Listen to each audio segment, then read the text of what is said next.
الحمدللہ الحمدللہ رب العالمین، الصلاۃ والسلام علی محمد الامین۔ اعوذ باللہ من الشیطان الرجیم، بسم اللہ الرحمن الرحیم۔ خواتین و حضرات، ہم سورہ مریم کی آیت 73 سے درس کی ابتدا کر رہے ہیں۔ اس سے پیچھے ان لوگوں کا انجام بیان ہوا جو اللہ کے پیغمبروں کے مقابلے میں استکبار اختیار کر لیتے ہیں۔ اللہ کے پیغمبروں کا انکار کرنا،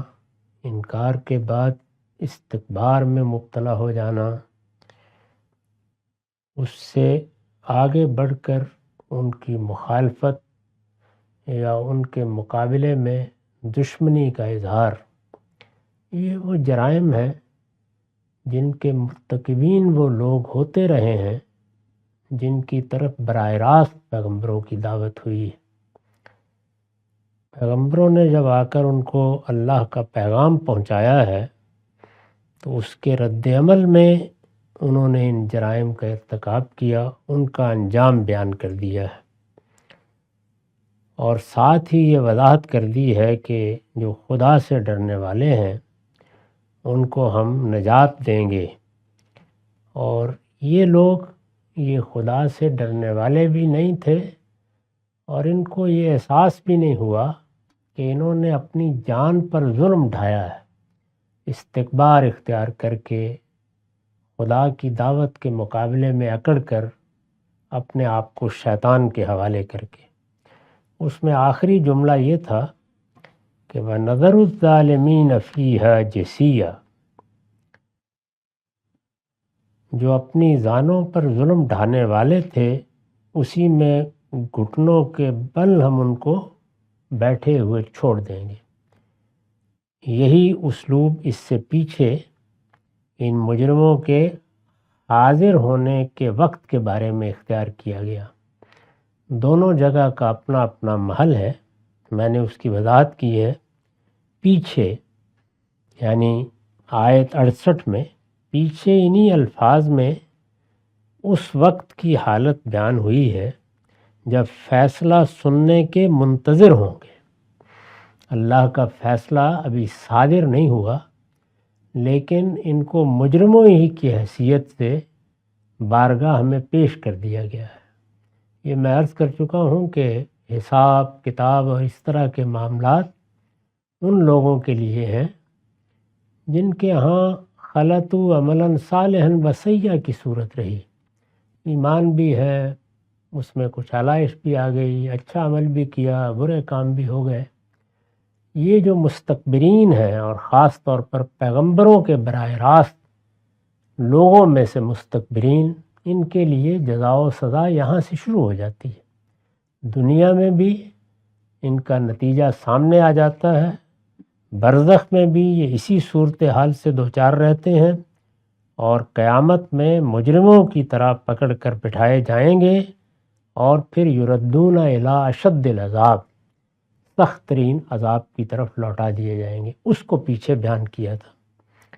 پیچھے انہی الفاظ میں اس وقت کی حالت بیان ہوئی ہے جب فیصلہ سننے کے منتظر ہوں گے، اور یہاں اس وقت کی جب فیصلہ الہی کے بعد جہنم کے داروغوں کے حوالے کر دیے جائیں، یعنی وہاں پر بھی یہی صورت ہوگی، یہاں پر بھی یہی صورت ہوگی، اور وہاں یعنی جہنم میں اپنے اپنے درجات کے لحاظ سے عذاب کی جگہ پر جانے کے منتظر ہوں گے۔ کچھ کے لیے جیسے کہ معلوم ہے آگ کا عذاب ہے جو سب سے سخت عذاب ہے، کچھ کو اس طرح تعبیر کیا ہے کہ فی الدرک الاسفل من النار، اور وہ لوگ بھی ہوں گے کہ جن کے لیے اس سے کم تر سزا یا اس سے کم تر جگہ ہیں اپنے اپنے درجات کے لحاظ سے۔ مدعا یہ ہے کہ ہم ان کو اسی حالت میں چھوڑ کر بے التفات ہو جائیں گے۔ قیامت میں سب سے بڑھ کر جس چیز کی ضرورت ہوگی وہ پروردگار عالم کا التفات ہے،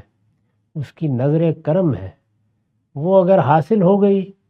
اور غلطیاں بھی ہیں، کوتاہیاں بھی ہیں، تو بڑی بشارت ہے کہ میں وہاں بھی پاک کر دوں گا۔ لیکن اگر استکبار ہے، اگر اللہ تعالیٰ کے مقابلے میں تمرد اور سرکشی ہے، تو تمرد اور سرکشی یعنی ریبیلیس ایٹیچیوڈ یہ کسی دائرے میں بھی اللہ تعالیٰ گوارا نہیں کرتے۔ یہ خاندان کے ادارے میں ہو تو قابل سزا جرم ہے، یہ والدین کے مقابلے میں ہو تو آخری درجے کی بدبختی ہے، یہ ریاست کے مقابلے میں ہو تو یہی فساد فی الارض ہے، جس کی بڑی سخت سزائیں سورہ مائدہ میں بیان ہوئی ہیں۔ یعنی گناہ ہونا، غلطی ہونا، جرم کا ارتکاب ہو گیا، یہ ساری چیزیں سرکشی اور تمرد تک نہیں پہنچاتی آدمی کو۔ جب وہ اس ادارے کی حقیقت ہی کو تسلیم کرنے سے انکار کر دیتا ہے، اس کے مقابلے میں بغاوت پر اتر آتا ہے، اماں ابا سے بھی اختلاف ہو سکتا ہے، شوہر اور بیوی میں بھی اختلاف ہو سکتا ہے، یہی صورتحال ریاست کی ہے، حکمرانوں سے اختلاف ہوگا، ان کی غلطیوں پر تنبیہ ہوگی، سب چیزیں ہوں گی، لیکن ریاست کے نظم کو چیلنج کرنے کے لیے کوئی گروہ کھڑا ہو، یا اولاد والدین کی حیثیت ہی تسلیم کرنے سے انکار کر دے، یا بیوی اس ادارے ہی کو ماننے کے لیے تیار نہ ہو جس کے تحت شوہر اور بیوی کا تعلق پیدا ہوتا ہے، تو یہ سرکشی اور تمرد ہے، ریبیلیس ایٹیچیوڈ ہے۔ یہ اللہ کی شریعت میں کسی دائرے میں بھی قابل معافی نہیں، چنانچہ اس پر دنیا میں بھی سزائیں ہیں اور آخرت میں بھی۔ تو یہ لوگ اس دنیا میں اس بڑے جرم کے مرتکب ہوئے ہیں، یعنی عام گناہ نہیں، عام غلطی نہیں، عام جرم بھی نہیں۔ گناہ اور جرم میں یہ فرق ہے کہ گناہ بھی غلطی ہے، جرم بھی غلطی ہے، دونوں میں اصل کے لحاظ سے کوئی تفریق نہیں، سوائے اس کے کہ گناہ کا معاملہ اللہ اور بندے کے درمیان ہے، اس کو نصیحت کی جا سکتی ہے، توجہ دلائی جا سکتی ہے، لیکن میں آپ اس پر کوئی اختیار نہیں رکھتے۔ جرم کا معاملہ سوسائٹی سے متعلق ہے، یعنی جرم کا مطلب یہ ہے کہ یا کسی دوسرے کا حق تلف کر دیا ہے، یا کسی دوسرے کی جان مال آبرو کے خلاف کوئی اقدام کیا ہے، یہ وہ مرحلہ ہے جس میں گناہ جرم بن جاتا ہے، یعنی وہی چیز جرم بن جاتی ہے۔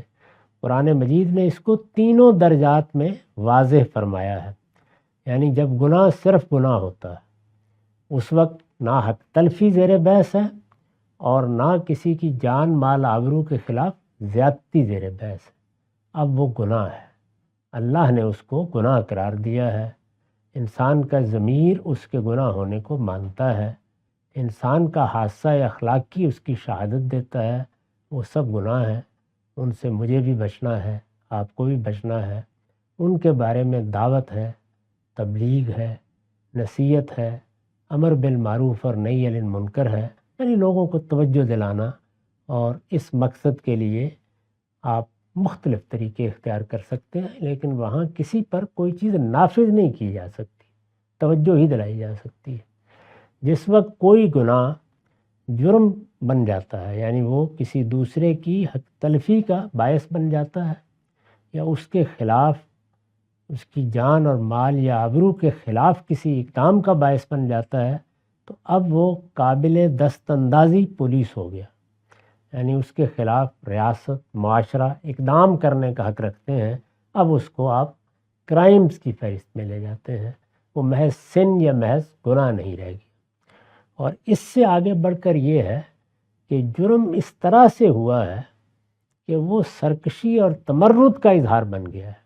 یعنی جرم سے بھی آگے بڑھ گیا ہے۔ اس کو چند مثالوں سے سمجھ لیجئے، کوئی انسان دوسرے کو مار دیتا ہے، یہ قتل ہے، جرم ہے، قتل دہشت گردی بن گئی، چوری ہے، کسی کا مال چرا لیا، وہ بھی جرم ہے، چوری ڈاکہ بن گئی۔ اسی طریقے سے جنسی تعلقات قائم کرنا ہے، وہ گناہ بھی ہے، وہ جرم بھی ہے، لیکن اس سے آگے بڑھ کر کسی کی عصمت زبردستی لوٹ لی، کسی نے اوباشی اختیار کر کے لوگوں کے لیے جینا حرام کر دیا، تو اب یہ محض زنا نہیں رہا، اب یہ محض گناہ نہیں رہا، اب یہ محض جرم نہیں رہا، یہ اس سے آگے بڑھ کر اب فساد فی الارض بن گیا ہے، تمرد اور سرکشی اختیار ہو گئی ہے۔ یہ تینوں مراحل ہیں، تینوں کے الگ الگ احکام ہیں۔ پہلے کے معاملے میں نصیحت ہے، دوسرے کے معاملے میں قانون ضابطے بنائے گئے ہیں، اللہ تعالیٰ نے بھی بعض سزائیں تجویز فرمائی ہیں، اور آخری درجہ بالکل ناقابل، یعنی اس کو اللہ تعالیٰ اپنے دین میں، اپنی ہدایت میں کسی مرحلے پر بھی، نہ گھر میں نہ باہر، گوارا نہیں کرتے۔ تو یہ وہ مجرم ہیں جن کے بارے میں یہ فرمایا کہ یہ آخری درجے کے مجرم تھے۔ تو اب یہ جانے کے منتظر ہیں، ہم ان سے بے التفات ہو جائیں گے کہ تمام رسوائی اور فضیحت کے بعد یہ بے التفات ہو جائیں گے۔ اس کو جب قرآن نے بیان کیا تو لا ينظر الیہم، اللہ ان پر نگاہ بھی اٹھا کے التفات کی نہیں ڈالے گا۔ یہ اس درجے کے مجرم۔ اس سے نیچے کیا ہے؟ عفو درگزر، یعنی اس میں کچھ اگر سزا بھی کسی کو ہوگی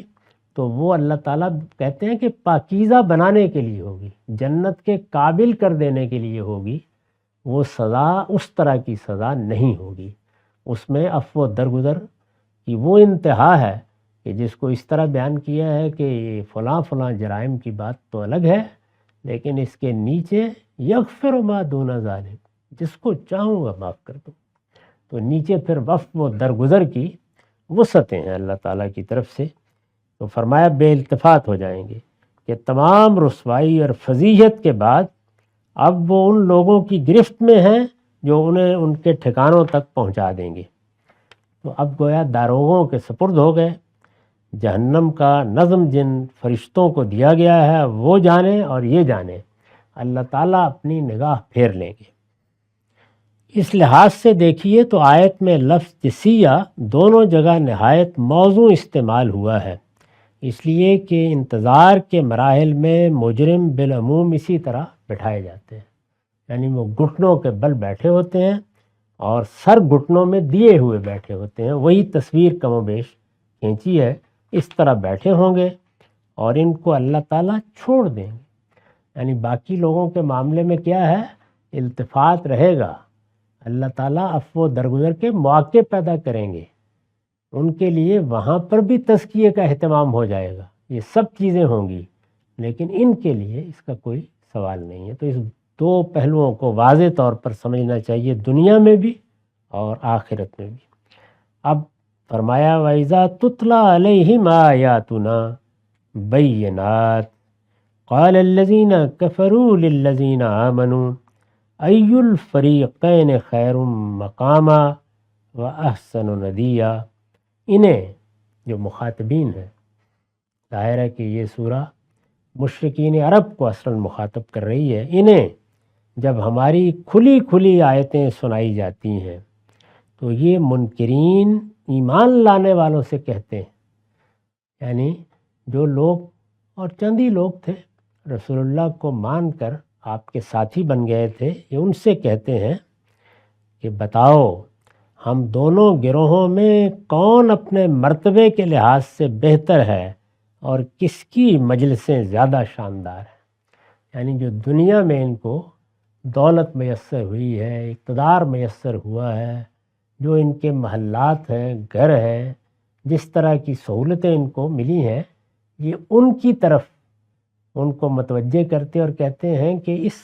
شخص کا ساتھ دے کے کیا ملا ہے تمہیں، یعنی جیسے یہ ہے ویسے ہی تم ہو۔ خود رسول اللہ کے بارے میں بھی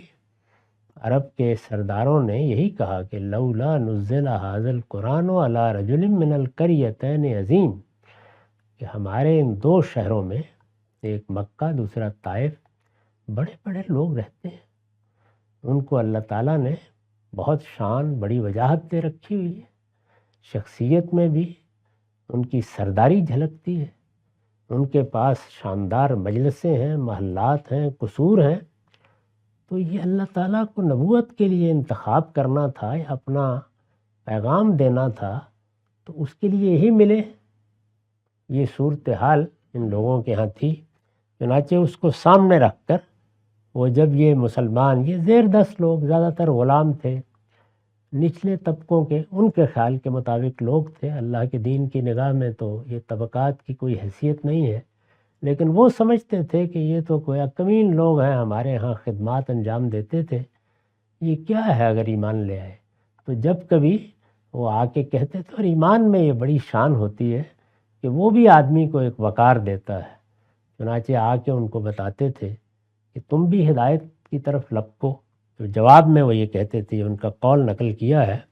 کہ ذرا تقابل کر کے دیکھو، تم لوگ بھی ہو، ہم لوگ بھی ہیں، تو دونوں گروہوں میں سے کون اپنے مرتبے کے لحاظ سے بہتر ہے اور کس کی مجلسیں زیادہ شاندار ہیں۔ میں نے لکھا ہے، یعنی صاف واضح ہے کہ ہم بہتر ہیں۔ یعنی جملے کا مطلب کیا تھا کہ تم بھی اپنی آنکھیں کھولو، دیکھ لو، ہمارے حالات دیکھو، اپنے حالات دیکھو، تمہیں تو کھانے کو بھی میسر نہیں ہے ٹھیک طرح سے، لیکن ہمارے پاس تو بڑی نعمتیں ہیں، ہم بہتر ہیں۔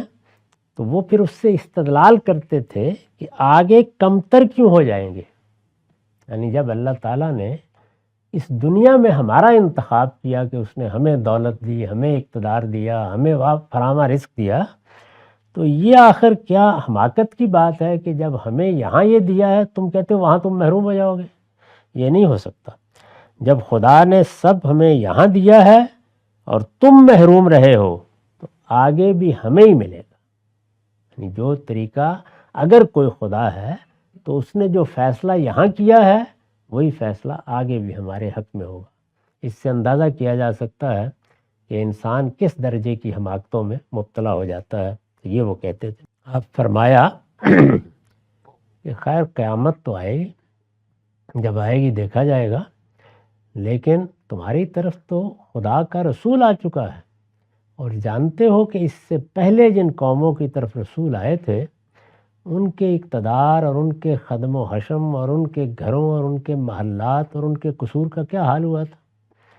تو ارشاد فرمایا کہ تم لوگ تو اس وقت ایک قیامت صغریٰ کی زد میں ہو، ہم کو کس چیز پر اکڑ رہے ہو؟ یہ فیصلہ آگے نہیں، یہی ہو جانا ہے۔ تو اس کو دیکھیے کیسے بیان کیا ہے، وَكَمْ أَهْلَكْنَا قَبْلَهُمْ مِنْ قَرْنٍ هُمْ أَحْسَنُ أَثَاثًا بَرِيًّا۔ ان سے پہلے ہم نے کتنی قومیں ہلاک کر چھوڑی ہیں جو ساز و سامان اور ظاہری شان و شوکت میں ان سے کہیں بڑی ہوئی۔ یعنی تمہاری کیا حیثیت ہے؟ قبائلی تمدن کے لوگ زیادہ سے زیادہ کوئی دوسری منزل بنا کے بیٹھ گئے ہو گئے، اس سے پہلے یہاں فرائض رہے ہیں، نماردہ رہے ہیں، بڑی بڑی قومیں رہی ہیں، بڑی شان و شوکت کی قومیں۔ ہم نے جب ان کی طرف رسولوں کو مبعوث کر دیا ہے تو ان کا نہ اقتدار ان کے کام آیا، نہ ان کے محلات ان کے کام آئے، نہ ان کے اثاثے ان کے کام آئے، ہر چیز ختم ہو گئی۔ تو فرمایا کہ اس سے سبق حاصل کرو، اور آگے ارشاد ہوا کہ کل من کان فی الضلالہ، ان سے کہہ دو کہ جو لوگ گمراہی میں پڑے رہتے ہیں، تمہیں موقع ملا تھا کہ تم سنبھل جاتے، گمراہی میں تو تم تھے، بہت سے لوگ تھے جو اس وقت ایمان لے آئے ہیں وہ بھی گمراہی میں تھے، لیکن تم گمراہی میں پڑے ہوئے ہو، وہ گمراہی سے نکل آئے ہیں۔ ان سے کہہ دو کہ جو لوگ گمراہی میں پڑے رہتے ہیں ان کے معاملے میں خدائے رحمان کی شان یہی ہے کہ ان کی رسی اچھی طرح دراز کرے، وہ فوراً نہیں پکڑتا، اس کا قانون یہی ہے، اور وہ بے نیاز ہے اس طرح کی چیزوں، تم جلدی میں ہو گئے۔ اس کی شان یہی ہے کہ وہ پہلے رسی کو دراز کر دیتا، تم اپنا پیمانہ پوری طرح بھر لو، اس وقت تمہیں مہلت ملی ہوئی ہے، ہر دوسرے دن تم ایک اسکیم بناتے ہو اور بظاہر ایسے لگتا ہے کہ کامیاب ہو گئی، پیغمبر کے مقابلے میں، پیغمبر کے ساتھیوں کے مقابلے میں بظاہر تمہیں کامیابی پر کامیابی ہو رہی ہے، لیکن یہ سمجھ لو کہ یہ رسی ہے جو اس پروردگار نے دراز کر دی ہے۔ میں نے اس کی وضاحت میں لکھا ہے، اصل الفاظ ہے فَلْيَمْدُدْ لَهُ الرَّحْمَنُ مَدًّا۔ یہ اسلوب اس لیے اختیار فرمایا ہے کہ اس سے خدا کی سنت اور اس کے شایان شان طریقے کی طرف اشارہ ہوتا ہے، یعنی وہ انسانوں کے ساتھ معاملہ کیسے کرتا ہے۔ قرآن میں سنت اللہ کا لفظ اس مفہوم میں ہے، اللہ تعالیٰ جو معاملہ اپنے بندوں کے ساتھ کر رہے ہیں یعنی مثال کے طور پر انہوں نے ابتلا کا ایک قانون جاری کیا ہوا ہے، انہوں نے ہدایت اور گمراہی کا ایک قانون یہاں روبہ عمل کیا ہے۔ یہ سنن ہے اللہ تعالیٰ کی۔ میں نے اپنی کتاب میزان میں ان کی فہرست بنا کے ان کی وضاحت کر دی ہے، یہ 7 ہیں، قرآن مجید میں بیان ہوئی ہیں کہ میں بندوں کے ساتھ، قوموں کے ساتھ، انسانوں کے ساتھ معاملہ کیسے کر رہا ہوں، اس کو بیان فرمایا ہے۔ تو یہاں بھی سنت کی طرف اشارہ کیا ہے کہ اس کی سنت یہ ہے اور اس کا شایان شان طریقہ یہی ہے۔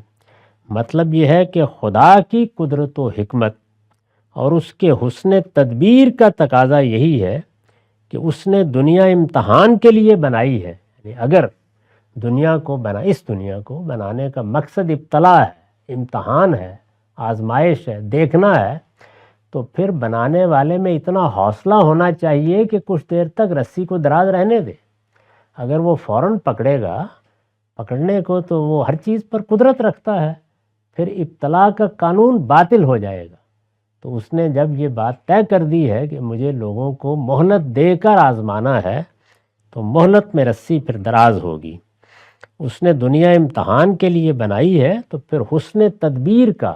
اور خود اس اسکیم کا تقاضا یہی ہے کہ وہ لوگوں کو فوراً نہ پکڑے، بلکہ زیادہ سے زیادہ ڈھیل دے کہ اپنا پیمانہ اچھی طرح بھر لے۔ یعنی کسی کے پاس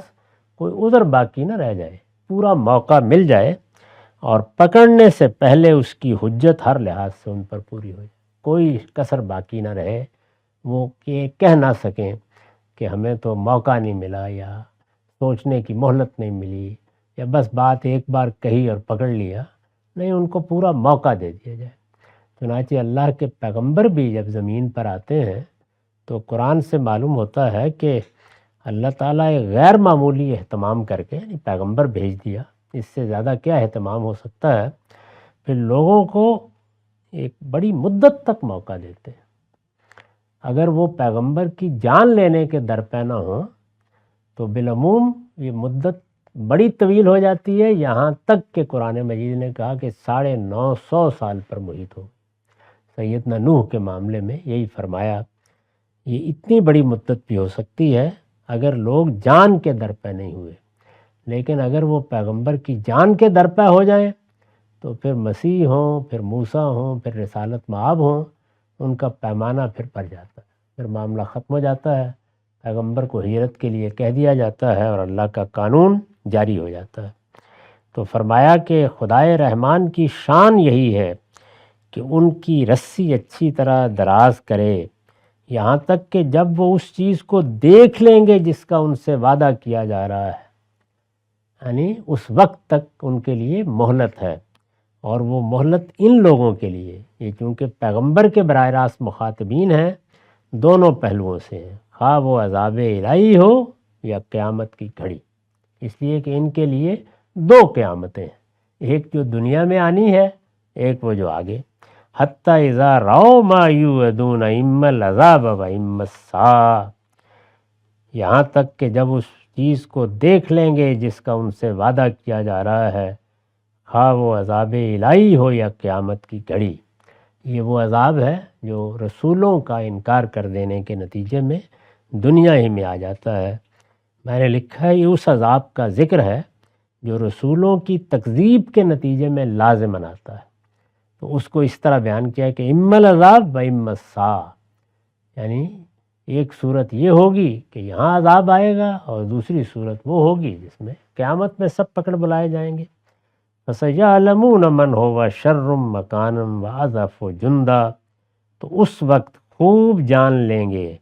کہ کس کا درجہ برا اور کس کا جتھا کمزور ہے۔ جو بات انہوں نے کہی تھی وہ یہ تھی کہ ذرا ہماری شان و شوکت کو دیکھو، اور میں یہ اس وقت پتہ چل جائے گا، دنیا ہی میں معلوم ہو جائے گا،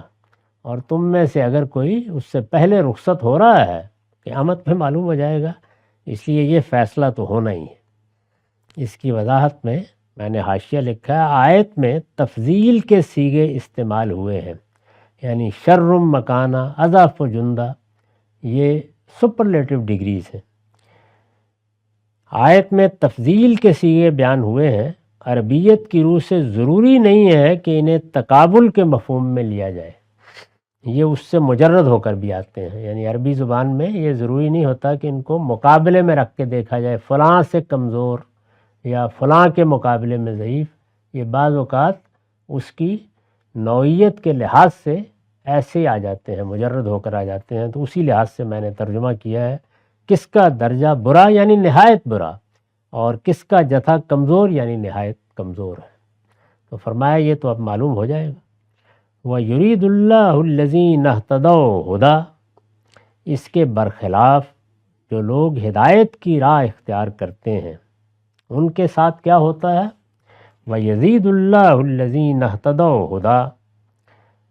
اللہ ان کی ہدایت میں اضافہ کرتا ہے، یعنی جس طرح ادھر رسی دراز کرتا ہے اور اس کے نتیجے میں عذاب میں اضافہ ہوتا چلا جاتا ہے، اسی طرح جو لوگ ہدایت کی راہ اختیار کر لیتے ہیں، یعنی جو ان کے اندر ہدایت کے لیے طلب ہے اس کا جواب دیتے ہیں، اپنی فطرت میں جس علم کے ساتھ پیدا ہوئے ہیں اس کی قدر کرتے ہیں، پیغمبر آتے ہیں تو ان کی بات بھی توجہ سے سنتے ہیں، اس کا اگر کوئی تجزیہ کرتے ہیں تو علم و عقل کی روشنی میں کرتے ہیں، فیصلہ کر لیتے ہیں تو پھر اس راہ پر چل پڑتے ہیں، اور ہر لحظے اپنے پروردگار سے دعا کرتے ہیں کہ اہدنا الصراط المستقیم۔ تو جو لوگ یہ رویہ اختیار کرتے ہیں اللہ ان کی ہدایت میں اضافہ کرتا ہے، ان کو دن بدن شرح صدر حاصل ہوتا ہے، ان کے لیے راہیں کھلتی ہیں۔ وہ اگر کسی علم فکر کی غلطی میں مبتلا ہوتے ہیں تو اللہ تعالیٰ ایسے اسباب پیدا کرتا ہے کہ ان کو صحیح جگہ پہنچا دیتا ہے، ان کے لیے راستے کھولتا ہے۔ اسی کو اصول کے طور پر بیان کیا ہے، یعنی اپنی سنت کے طور پر بیان کیا ہے کہ والذین جاہدوا فینا لنہدینہم سبلنا۔ جب انسان اس جد و جہد میں نکل کھڑا ہوتا ہے کہ مجھے صحیح بات معلوم کرنی ہے، مجھے صحیح جگہ تک پہنچنا ہے، اور ظاہر ہے کہ یہ جد و جہد اپنے کچھ شرائط رکھتی ہے، آدمی اپنے تعصبات جذبات یہ سب ایک طرف رکھ دے اور صحیح بات کو جاننے کے لیے نکلے، تو فرمایا کہ ہم نے فیصلہ کر رکھا ہے کہ اس کو ہدایت دیں گے۔ یعنی ہدایت کی دعا وہ اس دنیا میں کبھی رد ہوتی ہی نہیں، اس کے لیے تو اللہ کا وعدہ ہے۔ باقی دعائیں تو اللہ چاہتا ہے اپنی حکمت کے مطابق قبول کرتا ہے، اور چاہتا ہے تو مؤخر کر دیتا ہے، بلکہ بعض ایسی دعائیں بھی ہو سکتی ہیں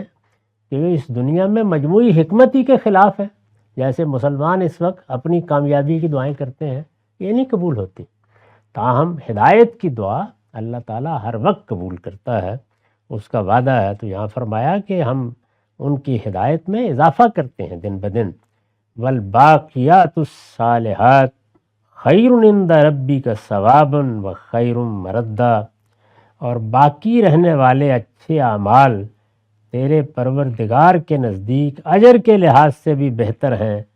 اور مال کار کے لحاظ سے بھی۔ یعنی یہ خدم و حشم یہ سب چیزیں کیا ہیں؟ اصل چیز تو باقی رہنے والے اعمال ہیں، ان میں سے تو کچھ بھی باقی نہیں رہنا، یہ سب فانی ہے، ان سے ہاتھ اٹھا کے تم یہاں سے رخصت ہو جاؤ گے، اللہ کے عذاب سے رخصت ہوتے ہو یا عام موت سے، دنیا میں یہ سب چھوڑ جاؤ گے، ان میں سے کچھ بھی نہیں لے جایا جا سکتا۔ جو آگے جانا ہے وہ تو اچھے اعمال ہیں، باقی رہنے والے اعمال ہیں، ان کی فکر کرنی چاہیے تھی۔ میں نے لکھا یہ اہل ایمان کے لیے تسلی ہے کہ نفع عاجل کی بجائے، یعنی جو فوراً نفع ملتا ہے انسان اس کی طرف لپکتا ہے، اور دنیا عاجل ہے، یعنی آخرت میں اللہ کے وعدے نسیاں ہیں، ادھار ہے، تو انسان اس کی طرف نہیں دیکھتا۔ یہ اہل ایمان کے لیے تسلی ہے کہ نفع عاجل کی بجائے ان چیزوں پر نگاہ رکھو گے جو آخرت میں کام آنے والی ہیں، تو اطمینان رکھو، خدا کی ابدی بادشاہی تمہارے لیے منتظر ہے۔ یعنی تم اندازہ ہی نہیں کر سکتے کہ وہ کیا ملنے والا ہے اور وہ کیا بادشاہی ہے۔ تو یہاں تو اللہ تعالیٰ نے بس کچھ سر و سامان عطا فرمایا ہے، بادشاہوں کو بھی اتنا ہی دیا ہے، جب ان پر بھی ابتلا آتی ہے تو سب چھوڑ کے بھاگ رہے ہوتے ہیں، یہاں کوئی چیز بھی ابدی نہیں ہے، تو وہاں تو ابدی بادشاہی ہے، خدا کی رحمتیں ہیں، اس کا کرم ہے، یہاں ہدایت میں اضافہ ہے، وہاں نعمتوں میں اضافہ ہے۔ تو اس دنیا میں جو ٹھنڈک تمہارے لیے رکھی گئی ہے تم جانتے نہیں ہو، وہ چیز ہے جس کی طلب میں تمہیں سرگرم ہونا چاہیے تھا، لیکن تم تو اپنی دولت اور اپنے محلات دکھا کے ان غریبوں کو کہہ رہے ہو کہ ہمیں یہاں ملے ہیں تو وہاں بھی مل جائیں گے۔ اللہ کے ہاں ان میں سے کوئی چیز بھی باقی رہنے والی نہیں ہے، اعمال صالحہ ہیں جو باقی رہیں گے، اور ان کا صلہ البتہ جن جنتوں کی صورت میں ملے گا وہ ہمیشہ رہیں گے۔ اقول قولی ھذا واستغفر اللہ لی ولکم ولسائر المسلمین۔